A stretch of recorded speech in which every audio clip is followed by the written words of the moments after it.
नमस्कार साथियों। तो आज के लेक्चर में हम वहीं से आगे डिस्कशन करेंगे जो हमने पिछले लेक्चर में किया था, कंसंट्रेशन टर्म।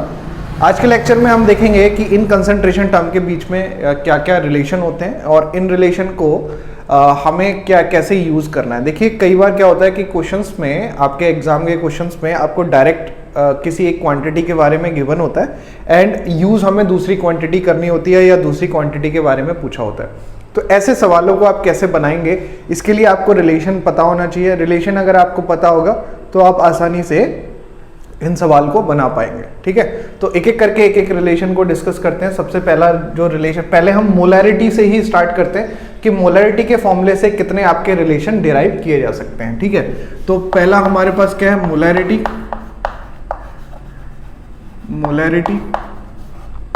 ठीक है, और इसके अगर हम फॉर्मूले से डिराइव करने की कोशिश करें तो पहले तो इसका फॉर्मूला लिखते हैं। m इज इक्वल टू क्या हो जाता है, number of moles of solute divided by volume of solution in litre, ये होता है। तो अगर हम इसको लिखें और अच्छे से तो ये आपका क्या हो जाएगा, given mass divided by molar mass into volume. ये वॉल्यूम किस में है, लीटर में है। और यहां से एक आपको फॉर्मूला समझ में आएगा कि गिवन मास अगर आपका ग्राम में है और वॉल्यूम अगर आपका लीटर में है तो ये क्वांटिटी बन जाती है स्ट्रेंथ। अगर आपको याद है तो इस क्वांटिटी को हम क्या बोलते हैं, स्ट्रेंथ बोलते हैं। तो हमारे पास एक फॉर्मूला बनेगा m इज इक्वल टू, यानी मोलैरिटी इज इक्वल टू, ये वाली जो क्वांटिटी है ये आपकी क्या बन जाएगी, स्ट्रेंथ। तो ये आ जाएगा स्ट्रेंथ इनटू 1/, क्या आ जाएगा, मोलर मास। तो ये आपका एक फॉर्मूला यहां से बन के आ गया। ठीक है, इसको अंडर द बॉक्स कर लीजिएगा। सेकंड अगर अपन बात करें तो सेकेंडली यहाँ पे जो वॉल्यूम लीटर में लिया था इसको अगर आप ml में लिखेंगे तो क्या बनेगा, देखें, मोलैरिटी इज इक्वल टू बनेगा given mass upon molar mass into volume, ये ml के अंदर है, इनटू 1000। ये हम फॉर्मूला जानते हैं। और इस फॉर्मूले को अगर मैं थोड़ा सा अरेंज करके लिखूं तो अरेंज करके क्या लिखा जा सकता है, given mass divided by volume ml में, और यहाँ पे आपका कर दिया 100, फिर मैंने क्या कर दिया 10 डिवाइडेड बाय मोलर मास। ये हो गया। तो ये वाली जो क्वांटिटी है, ये वाली क्वांटिटी आपकी क्या बन गई, परसेंटेज W/V। तो हम यहाँ पे लिख सकते हैं मोलैरिटी का formula is equal to percentage W/V, ये बन गया इनटू 10/mv। तो ये हमारे पास क्या आ गया, एक फॉर्मूला और आ गया, रिलेशन आ गया। किसके बीच में, स्ट्रेंथ के बीच में और मोलैरिटी के बीच में रिलेशन आ गया। सेकंड रिलेशन हमने किसके बीच में देखा, सेकंड रिलेशन आपने देखा परसेंटेज W/V और मोलैरिटी के बीच में हमने रिलेशन देख लिया। तो ये दोनों रिलेशन आई होप क्लियर हो गए होंगे। इसके बाद हम आगे बढ़ते हैं। एक तो ये हो गया। अब देखें इससे आगे अगर हम नॉर्मेलिटी की बात करें तो नॉर्मेलिटी और मोलैरिटी में भी रिलेशन आपको देखने को मिलेगा। नॉर्मेलिटी देखिए, तो नॉर्मेलिटी एक्चुअली क्या होगी, एज वी नो कि नॉर्मेलिटी का जो मेन लेना देना है वो आपका क्या होता है, gram equivalent divided by volume in litre होता है। तो यहां पे लिख सकते हैं gram equivalent divided by volume. ये किस में होना चाहिए, लीटर में होना चाहिए। और ग्राम इक्विवेलेंट को हम जानते हैं number of moles into n factor. ये कल के लेक्चर में हमने यहाँ पे डिस्कस किया था। तो ये आपका क्या हो जाएगा, नॉर्मेलिटी इज इक्वल टू हो जाएगा moles of solute into n factor divided by volume in litre. तो ये आपका वॉल्यूम इन लीटर हो गया। तो अगर आपको देखें ध्यान से, number of moles divided by volume in litre, ये आपका क्या बन जाता है, मोलैरिटी बन जाता है। यहाँ पे देखें तो ये वाली टर्म आपकी क्या बन गई, मोलैरिटी बन गई। तो हमारे पास नया फॉर्मूला क्या बनेगा रिलेशन का, normality is equal to molarity into n factor. Normality is equal to molarity into n factor. ये आपका फॉर्मूला हो गया। इस फॉर्मूले में अगर किसी को कोई भी समस्या हो तो प्लीज लेट मी नो। है ना, आप कमेंट सेक्शन में लिख सकते हैं। और अगर आपने अब तक पीजीटी टीजीटी क्लासेस को सब्सक्राइब नहीं किया है तो पीजीटी टीजीटी क्लासेस को सब्सक्राइब कर लीजिए और इसको सब्सक्राइब करने के साथ साथ बेल आइकन का बटन जरूर दबाइएगा, जिससे आपको क्या मिले, नोटिफिकेशन मिलता रहे हर वीडियो का, ठीक है। तो ये आप जरूर करें। और यहाँ पे आपका फॉर्मूला, अगर किसी को फॉर्मूला रिलेटेड या कॉन्सेप्ट रिलेटेड प्रॉब्लम हो तो कमेंट सेक्शन में लिख सकता है, हम उसके ऊपर जरूर रिप्लाई देंगे, ठीक है। इतना क्लियर है। तो यहाँ तक मेरे को नहीं लगता है किसी को कोई समस्या हुई होगी, कोई भी परेशानी आई होगी, ठीक है। तो ये हमारा नॉर्मेलिटी और मोलरिटी के बीच में फॉर्मूला आ गया। अब हम एक और नया कॉन्सेप्ट देखते हैं इसी के अंदर, जिसको हम बोलते हैं क्या, मोल फ्रैक्शन, है ना। तो मोल फ्रैक्शन भी देख लेते हैं, उससे क्या निकल के आएगा, मोल फ्रैक्शन। तो मोल फ्रैक्शन से हमारी क्या चीज निकल के आएगी, हमें पता है कि मोल फ्रैक्शन का जो फॉर्मूला होता है वो आपका क्या होता है, number of moles of that particular quantity divided by total moles, है ना, जो आपके सॉल्यूशन के अंदर प्रेजेंट है। तो इसको कैसे किस तरीके से करेंगे ये देखें। हमारे पास मान लेते हैं कि एक्स ए है, एक्स ए का मतलब हो गया कि मोल फ्रैक्शन ऑफ सॉल्वेंट की बात कर रहे हैं। तो mole fraction of solvent is equal to क्या हो जाएगा, N A divided by N A plus N B, ये हो जाएगा N A divided by N A plus N B. ये आपका क्या हो गया, मोल फ्रैक्शन हो गया, किसका, सॉल्वेंट का। तो इसको आप कैसे लिख सकते हैं, मुझे एक चीज याद रहती है, अगर आपको भी याद रहे तो बहुत बढ़िया है।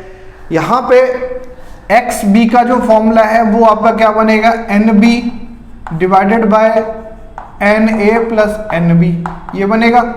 और यहाँ पे एक रिलेशन याद रखा था जो हमने पिछले लेक्चर में लिखा था, X A plus X B is equal to 1, ये लिखा था। एक और रिलेशन हम यहाँ पे लिखें तो x A upon x B is equal to बनेगा एन ए अपॉन एन बी बनेगा।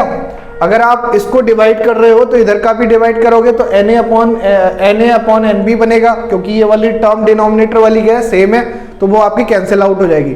तो यहाँ पे आपका क्या आ जाएगा, X A upon x B is equal to N A upon N B. अब देखो आइडियल गैस इक्वेशन याद करो, PV is equal to NRT होती है, तो प्रेशर आपका डायरेक्टली प्रोपोर्शनल होता है नंबर ऑफ मोल्स के।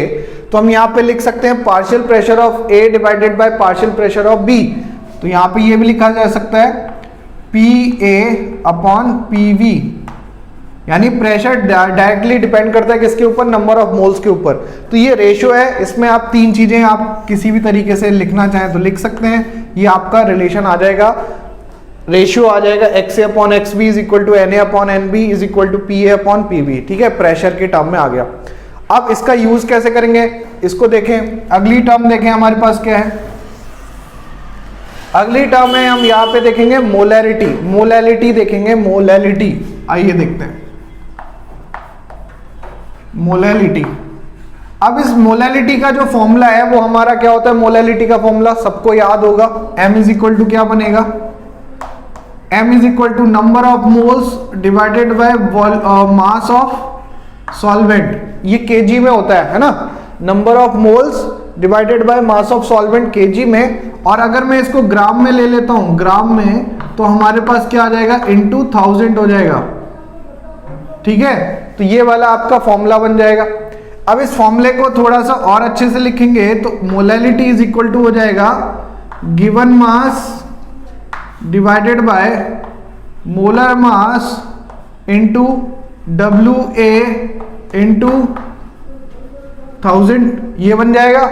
ये भी ग्राम में, ये भी ग्राम में, ये भी आ गया, सब कुछ आ गया, ठीक है। यहां तक आ गया समझ में, कोई दिक्कत यहां तक। तो एक तो आपका एक फॉर्मूला ये एक्सटेंड करके हमने ये लिख दिया। एक और चीज हम यहाँ पे लिख सकते हैं कि क्या इसको मोल फ्रैक्शन की टर्म में लिखा जा सकता है, जी बिल्कुल लिखा जा सकता है। कैसे, आपका नंबर ऑफ मोल ये है ना, किसका, सोल्यूट का। क्या मैं यहां से सॉल्वेंट का नंबर ऑफ मोल निकाल सकता हूं, जी बिल्कुल निकाल सकता हूं। कैसे, मोलर मास ऑफ सॉल्वेंट से डिवाइड कर दो, मोलर मास ऑफ सॉल्वेंट से मल्टीप्लाई कर दो, तो हमारे पास क्या बनेगा, m is equal to molality is equal to N B divided by W A divided by M A into M A into 1000, ये बनेगा। तो ये वाली टर्म जो हमारी बन गई, ये आपकी क्या आ गई, मोल्स आ गई टर्म, मोल्स ऑफ सॉल्वेंट, हमारे पास मोलैलिटी इज इक्वल टू आ गया NB divided by NA into 1000 divided by MA, यानी मोलर मास ऑफ सॉल्वेंट। इतना क्लियर है सबको? अब देखो यही वाली टर्म जो है NB अपॉन NA, क्या मैं यहां से इसको रिप्लेस कर सकता हूं? NA अपॉन NB का रेशियो है XA अपॉन XB के इक्वल, तो NB अपॉन NA का रेशियो किसके इक्वल होगा? XB अपॉन XA के इक्वल होगा। तो एक टर्म हमारे पास, एक तो हमारे पास ये आ गई टर्म, इसको अंडर द बॉक्स कर लेना। एक और टर्म आएगी इसमें, देखें मोलैलिटी इज इक्वल टू आ जाएगा XB upon XA into 1000 divided by MA। इतना क्लियर हो गया? कोई डाउट यहां तक? कोई डाउट यहां तक? यहां पे क्या आ गया? XB upon XA into 1000 upon MA। ये वाली बात क्लियर हो गई होगी सबको, है ना? चलिए अब इससे आगे देखें कि XA upon XB upon XA आ गया। अगर मेरे को रिलेशन निकालना है मोलैलिटी किसी की, मतलब ये आपकी सॉल्यूशन की मोलैलिटी और किसी एक के मोल फ्रैक्शन के बीच में अगर मुझे रिलेशन फाइंड आउट करना है तो कैसे फाइंड आउट करेंगे? तो यहीं से आपका एक फॉर्मूला डिराइव करते हुए हम आएंगे, उस फॉर्मूले को हम देख लेते हैं। ठीक है, चलिए देखते हैं। तो इसका फॉर्मूला हमारा क्या बना? मोलैलिटी इज इक्वल टू, एक मिनट देखते हैं इसको क्लियर करके कि मोलैलिटी इज इक्वल टू क्या बना। ये आया आपका XB upon XA into 1000 divided by MA, ये बना। अब यहां पे रिलेशन आपको, जैसे अगर मुझे XA को एलिमिनेट करना है तो XA की जगह में क्या निकाल सकता हूं? 1 माइनस XB। अगर मेरे को XB को एलिमिनेट करना है तो XB की जगह पे क्या लिख सकता हूं? 1 माइनस XA। ये आपके ऊपर डिपेंड करता है आप किसको एलिमिनेट करना चाहते हो। तो मैंने यहाँ पे ऊपर वाली टर्म जो XB वाली टर्म है उसको एलिमिनेट करने के लिए क्या कर दिया? 1 माइनस XA लिख दिया, ठीक है, डिवाइडेड बाय XA। ये हो गया। और ये जो वाली टर्म है इसको मैं इधर लेके आ गया, तो इधर लेके आएंगे तो ये आ जाएगा आपका MA डिवाइडेड बाय 1000। ठीक है, ये बन गया। अब इसको थोड़ा सा और सॉल्व करिए, तो सॉल्व करके क्या बन जाएगा? 1 अपॉन XA माइनस 1 ये बनेगा। तो ये आपका आ जाएगा molality into molar mass of solvent divided by 1000 is equal to, ये आपका आ जाएगा 1 अपॉन XA माइनस 1, ये बनेगा 1 upon XA minus XA upon XA that is equal to 1। अब इस 1 को चाहे आप इधर ले जाएं तो हमारे पास फॉर्मूला बनेगा 1 upon XA is equal to, क्या बनेगा? इधर प्लस में जाएगा ये, तो ये आ जाएगा 1 plus M into MA divided by 1000। Clear है? अब एक तो फॉर्मूला आप इस फॉर्म में याद रख सकते हो, यहां पे M क्या है? मोलैलिटी, और MA क्या है? Molar mass of solvent. ठीक है, एक तो इस फॉर्म में याद रख सकते हो, दूसरा किस फॉर्म में याद रख सकते हो? आप इसका क्या ले लो? एलसीएम ले लो, 1000 आएगा एलसीएम और इधर भी 1000 हो जाएगा। तो ये आपके पास XA का अगर आपको फॉर्मूला याद रखना है, XA इज इक्वल टू क्या बनेगा? तो ये 1000, क्योंकि रेसिप्रोकल ले रहे, डिवाइडेड बाय नीचे क्या आएगा? 1000 plus molality into molar mass of solvent, ये आपका आ गया। अब सेम एज अगर आपको XB कैलकुलेट करना है तो XB कैसे कैलकुलेट करेंगे? हमें यहां से एक रिलेशन पता है XA plus XB is equal to 1, तो XA plus XB is equal to 1 वाला आप रिलेशन लगाएंगे तो उस रिलेशन से आपको क्या पता चलेगा? देखें, उस रिलेशन से आपको पता चलेगा कि XB is equal to 1 minus XA होता है। Is it clear? और XA की वैल्यू ये लिखी हुई है, तो हमारे पास आ जाएगा XB इज इक्वल टू, ये आएगा 1 minus 1000 divided by 1000 plus molality into molar mass of solvent, ये बना। अब इसको कैसे लिखेंगे? तो ये आ जाएगा XB इज इक्वल टू, इसका एलसीएम लेंगे तो 1000 कैंसिल आउट हो जाएगा, ऊपर बचेगा क्या? M plus M into molar mass of solvent divided by 1000 plus molality into molar mass of solvent, आपका ये बचेगा और इसको आप अच्छे से लिख लीजिएगा अपनी कॉपी में। यही वाला आपका रिलेशन जो है वो यूज होने वाला है, तो एक्स बी का ये रिलेशन आपका यूज होगा। यहां तक अगर किसी को कोई भी समस्या हो किसी भी तरीके की तो बता सकता है कि सर समझ आया क्या, सर समझ नहीं आया। ये आपका क्या हो जाएगा, मेन कॉन्सेप्ट हो जाएगा यहां तक, ठीक है। और ये भी आपको क्लियर हो गया होगा, मोलैलिटी और किसके बीच में रिलेशन निकाला है हमने, मोल फ्रैक्शन के बीच में रिलेशन निकाला है। मोलैलिटी और मोल फ्रैक्शन के बीच में रिलेशन वहां पे हो गया, और यहां पे हमारा क्या हो जाएगा, मोलैलिटी और मोल फ्रैक्शन के बीच में रिलेशन है, बट ये रिलेशन इंडिविजुअल है, जैसे यहाँ पे एक्स बी है और यहाँ पे एक्स ए है। तो यहाँ पे किसी को भी कुछ भी तरीके की कोई भी समस्या है इन पूरे कॉन्सेप्ट में तो प्लीज बता दे। इसके अलावा एक जो रिलेशन आपको याद रखना है, उसके डेरिवेशन के ऊपर नहीं जा रहे हैं, यहां तक तो हमने चीजें डिराइव कर करके निकाल ली है। इसके अलावा जो एक इंपॉर्टेंट रिलेशन है उस रिलेशन को हम बोलते हैं मोलैलिटी और मोलैरिटी के बीच का रिलेशन। किसको बोलेंगे, मोलैरिटी और मोलैलिटी के बीच का रिलेशन है, और इंपॉर्टेंट रिलेशन है क्योंकि वो एग्जाम में आ सकता है, उस पर क्वेश्चंस आपके फ्रेम हो सकते हैं। तो हम ये देखते हैं, लिख लीजिएगा, relation between molarity and molality। तो इनके बीच का रिलेशन अगर आपको समझना है तो ये देखें, डायरेक्टली याद कर लें इस रिलेशन को, क्या रिलेशन रहेगा इसके बीच का।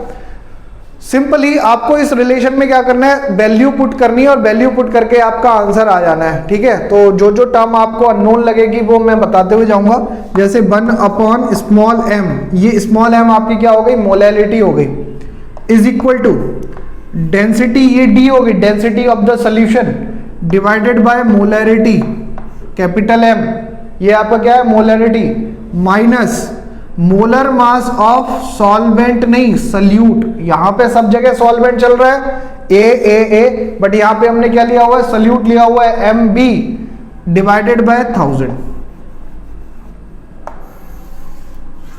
एक रिलेशन ये है, दूसरा रिलेशन ये है रेसिप्रोकल करना है, तो आप क्या करोगे, एलसीएम लोगे, तो हमारे पास मोलैलिटी इज इक्वल टू बचेगा 1000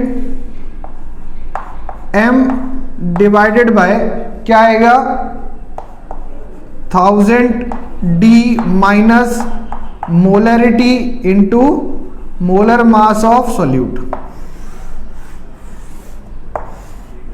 तो इन दोनों रिलेशन में से जो आपको ठीक लगे वो आप रिलेशन याद कर सकते हैं, जो भी आपको अच्छा लगता है उनको आप अपने पास रख सकते हैं, इसमें कोई समस्या वाली बात नहीं है, ठीक है। तो कुल मिला के हमारा जो मेन आज का लेक्चर था, इस लेक्चर में हमें क्या डिस्कस करना था, रिलेशन बिटवीन दीज क्वांटिटीज। हमने ये सारे रिलेशन निकालने की कोशिश करी है। एक बार आप इनको जी भर के देख लीजिएगा, ध्यान से देख लीजिएगा, लिख लीजिएगा अपनी कॉपी में, तो आपके लिए काफ़ी हेल्पफुल रहेंगे। तो अगर आपने पीजीटी टीजीटी क्लासेस को अब तक सब्सक्राइब नहीं किया है तो प्लीज़ सब्सक्राइब कर लीजिएगा और शेयर कीजिएगा वीडियोस को ज़्यादा से ज़्यादा लोगों तक। हमारा कोई भी किसी से फीस लेने का कोई भी मुद्दा नहीं है, ठीक है। आप लोग पढ़िए और शेयर करिए, यही हमारे लिए सबसे बड़ी चीज़ है ना। ओके, और सिलेक्शन हो जाए जब आपका, आप सेलेक्ट हो जाए, देन आप जो भी आपको लगता है वो आप दे सकते हैं, वो आपकी अपनी इच्छा है, उसके लिए आप मेरे से कांटेक्ट कर सकते हैं। बाकी चीज़ें जो हैं वो डिस्क्रिप्शन में आपको दे रखी हैं। हम जल्दी ही एक टेस्ट सीरीज भी लॉन्च करने वाले हैं, आप उस टेस्ट सीरीज को भी जरूर देखिएगा, उसको जरूर अटेंड करिएगा, फ्री ऑफ कॉस्ट है, उसमें भी कोई चार्जेस नहीं होंगे, बट उसके लिए आपको एक रजिस्ट्रेशन कराना पड़ेगा और उसके लिए सारी प्रोसेस हम जल्दी नेक्स्ट एक वीडियो में आपको बता देंगे कि किस तरीके से आपको रजिस्ट्रेशन कराना है। तो उम्मीद है आप लोगों को लेक्चर्स अच्छे लग रहे होंगे और धीरे धीरे इस चैनल पे हम हर सब्जेक्ट के लेक्चर को इंट्रोड्यूस करने की कोशिश करेंगे। अभी केमिस्ट्री और फिजिक्स चल रहा है, हिंदी भी आ जाएगा और धीरे धीरे संस्कृत और जो आपके और सब्जेक्ट हैं समाजशास्त्र, इतिहास, नागरिक शास्त्र, इनके भी हम लेक्चर्स को कोशिश करेंगे कि उनको भी हम प्लेटफॉर्म पे लेके आएँ, ठीक है। तो guys, thank you for watching, have a good day.